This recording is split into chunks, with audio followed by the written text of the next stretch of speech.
بسم اللہ الرحمن الرحیم۔ پاکستان کی تعمیر نو اور فکر اقبال رحمۃ اللہ علیہ۔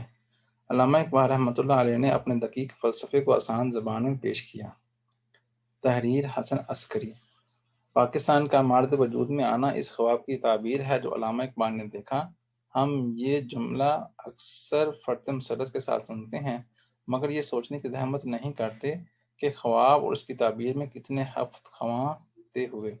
پاکستان کی تشکیل سے برکت تعمیر نو کی اہمیت کا اندازہ کرنا ضروری ہے۔ امت مسلمہ کی حالت زار خصوصاً اس خطۂ زمین پر غلامی کی زنجیروں میں جکڑی ہوئی مسلم آبادی نے جو بے یقینی دیکھی، اس پر علامہ اقبال جیسے درد دل رکھنے والے فلسفی شاعر پر کیا گزرتی رہی، بیان کرنے کی خاطر خود ان کی شاعری کا مطالعہ کرنا کافی ہے۔ رگوں میں وہ لہو باقی نہیں ہے، وہ دل وہ آرزو باقی نہیں ہے، نماز و روزہ قربانی و حج یہ سب باقی ہیں، تو باقی نہیں ہے۔ اقبال نے خود اپنے خواب کو حقیقت بنتے نہیں دیکھا، مگر انہیں یقین کامل تھا کہ آزادی اور مملکت خدا داد لازم و ملزوم ہیں اور قائد اعظم کی سیاسی جدوجہد کے نتیجے میں پاکستان بن کر رہے گا۔ اب سوال پیدا ہوتا ہے کہ ہم نے اس مقصد عظیم کو حاصل کرنے میں اور تعمیر نو کی خاطر کیا کردار ادا کیا، تو اس کا جواب تلاش کرنا ہوگا۔ پاکستان کی تعمیر نو اور فکر اقبال ایک دوسرے سے مربوط ہیں۔ اس میں کوئی شک نہیں کہ ان 70 برسوں میں ہم نے جہاں ایک طرف بہت کچھ کھویا، وہاں ہم نے بہت کچھ پایا بھی ہے۔ اگرچہ بابائے ملت کو زندگی میں ان کی ریاضت کا ثمر ملا، لیکن انہیں مہلت نہ ملی کہ وہ اس پھل کا ذائقہ بھی چکھتے اور مستقبل سے متعلق اپنی قوم کی عملی رہنمائی میں بھرپور کردار ادا کرتے۔ اس کے باوصف آزادی جیسی نعمت سے بہرہ بر ہو کر ہم نے علامہ اقبال اور قائد اعظم کے فرامین کو پیش نظر رکھا۔ ہمارے حکمران قوم کی توقعات پر پورے نہ اترے، مگر قوم کی باشعور افراد میں علامہ اقبال کی تعلیمات مقبول رہیں اور تعمیر نو کا خیز عمل جاری و ساری رہا۔ یہ درست ہے کہ فوجی طال آزماؤں کے غلط فیصلوں کے نتیجے میں مشرقی پاکستان ہم سے الگ ہوا اور ہم کف افسوس مل کر رہ گئے، مگر اس کے بعد ہم نے اپنی شراکت میں کوئی کمی اٹھا نہیں رکھی۔ پاکستان کی تعمیر نو میں شعبہ تعلیم نے اہم کردار ادا کیا۔ آج تعلیمی ادارے جدید علوم و فنون، وقت کے تقاضوں کو ملحوظ رکھتے ہوئے نئی سائنسی معلومات سے بھرپور طریقے اپنا رہے ہیں، ورنہ ابتدا میں گنے چنے کالج اور غیر معیاری اسکول یا دینی مدرسے تھے، اور ہم غلامی سے نجات پا کر بھی اسی روش پر چل رہے تھے جو پہلے سے موجود تھی۔ مگر آج صورت احوال بہتر ہے۔ فنون لطیفہ کا شعبہ کسی قوم کے جمالیاتی ذوق کا مظہر ہوتا ہے۔ آج تمام فنون لطیفہ میں ہم خود کفیل ہیں، خصوصاً خطاطی، مصوری اور شاعری میں ہم بھارت سے بہت آگے ہیں۔ علامہ اقبال کی شاعری میں جو پیغام نوجوان نسل کو ملا، اسے ہمیں پیش نظر رکھنے کی ضرورت رہے گی۔ وہ ہر نوجوان کو یہی بتانا چاہتے ہیں کہ دیار عشق میں اپنا مقام پیدا کر، نیا زمانہ نئے صبح و شام پیدا کر، میرا طریق امیری نہیں فقیری ہے، خودی نہ بیچ غریبی میں نام پیدا کر۔ آج پاکستان میں حصول علم کی خاطر ہر باشعور گھرانہ سخت محنت اور سرمایہ کاری کو شعار زندگی بنا چکا ہے۔ یہ سب علامہ اقبال کے بتائے ہوئے راستے پر چلنے کا نتیجہ ہے کہ زندگی میں آسانیاں تلاش کرنا لا حاصل ہے، دشواریاں شخصیت کی تعمیر میں کام آتی ہیں۔ میادہ بزم بر ساحل کے آجاں، نوائی زندگانی نرم خیز است، بدر یا غلط با موجش در آویز، حیات جادواں اندر ستیز است۔ علامہ اقبال کی فکر سے ہم آہنگ ہو کر ملت اسلامیہ آبرومندانہ زندگی گزار سکتی ہے۔ ہم کتنے خوش قسمت ہیں کہ ہمیں ایسا رہنما ملا جس نے الہامی شاعری اور مثبت فکر کی بدولت ہمارا مستقبل سنوارنے کا بیڑا اٹھایا۔ علامہ اقبال کی شاعری کو سمجھنے اور مقصد تخلیق تک رسائی حاصل کرنے میں ہم کہاں تک بامراد ہوئے ہیں، یہ وہ سوال ہے جس کا جواب ہر شخص نہیں دے سکتا۔ ان کے اشعار کی تہہ تک پہنچنے کی خاطر قاری کا مکالمہ وسیع اور تاریخ پر گہری نظر کا ہونا لازمی ہے۔ علامہ اقبال کے ہاں فن شاعری محض ذریعہ تفریح نہیں، بلکہ وہ ایک اعلیٰ مقصد کے حصول کا وسیلہ قرار پا چکا ہے۔ وہ ابتدا میں داغ سے اصلاح لینے پر آمادہ ہوئے، مگر یہ تعلق ان کی شاعری پر اثر انداز نہ ہو سکا۔ ان کے تخیل کی فلسفیانہ دقت ترازی اور رنگ و آہنگ کی کرشمہ سازی عام قاری کی فہم و ادراک سے بالاتر ہے۔ اکثر سطحی طور پر عدم فہمی کے باعث مایوسی کا اظہار کرتے رہے اور جتنا سمجھ سکے وہ بھی حقیقت سے دور ہی رہے۔ علامہ اقبال خود بھی شاکی رہے کہ ان کا پیغام سمجھنے والے بہت کم ہیں۔ وہ اپنے عہد میں شاعر فردہ ہی کہلائے اور آئندہ زمانے میں جسے عہد موجود کہنا چاہیے اقبال فہمی کا زمانہ کہا جائے گا۔ مگر ان کی شاعری کا بیشتر حصہ فارسی میں ہے، اس لیے علامہ کے تخیل کی سرزمین پاکستان میں آباد اولاد آدم نے فارسی زبان سے رشتہ توڑ کر خود پر ظلم کیا۔ آج سے پہلے دیہات کے پڑھے لکھے لوگ گلستان سعدی اور بوستان سعدی کے ساتھ مثنوی مولانا روم کے حافظ ہوتے تھے۔ کسی چوپال میں فراغت کے وقت مثنوی کے اشعار سنائے جاتے، مگر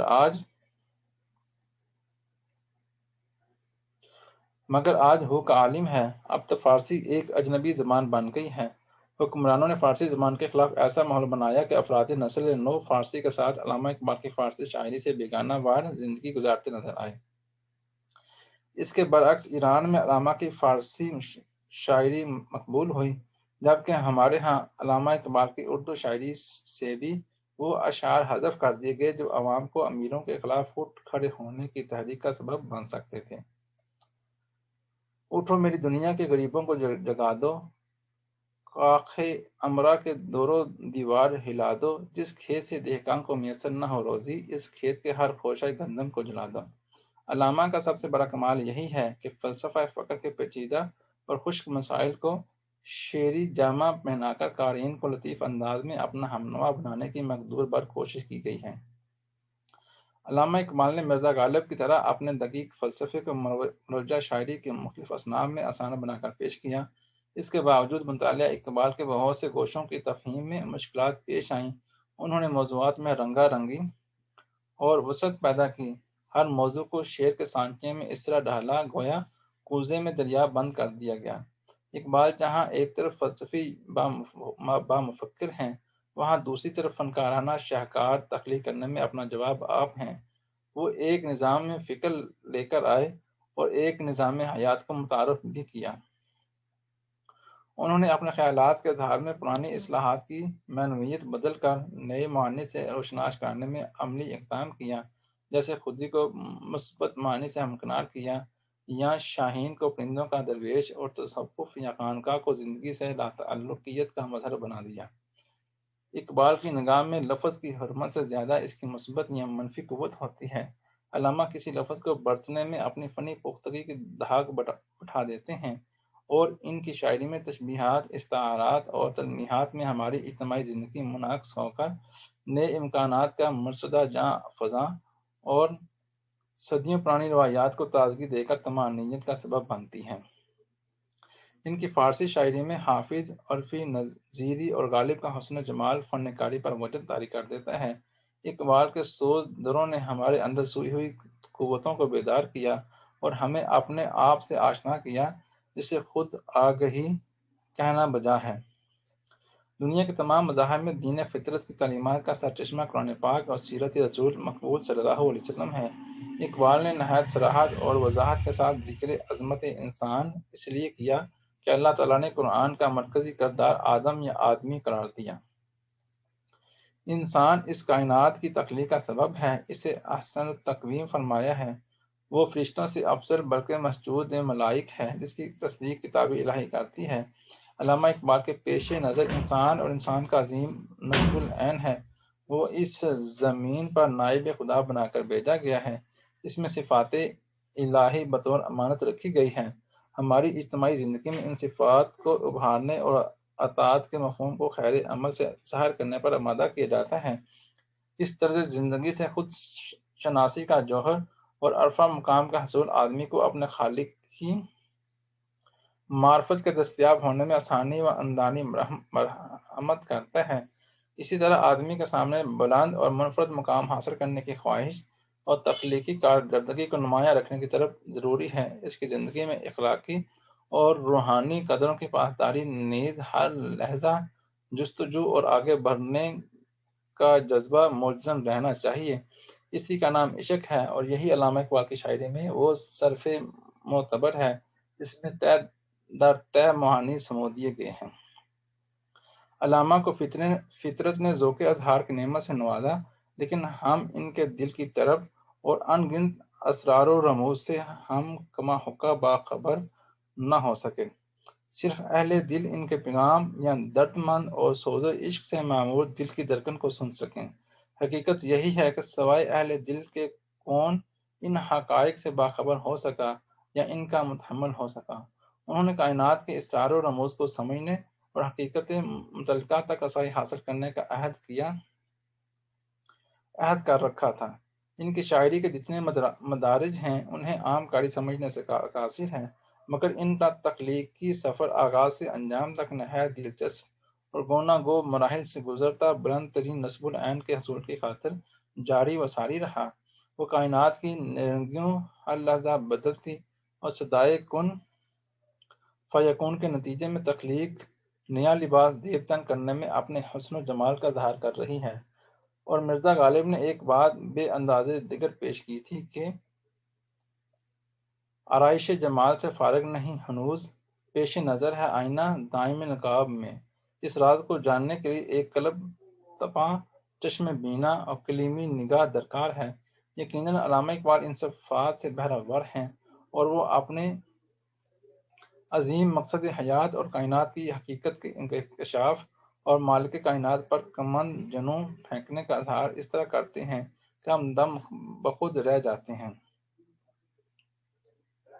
در دشت جنوں من جبرائیل زبوں سید یزداں بکمند آور اے ہمت مردانہ۔ تھینک یو، اللہ حافظ۔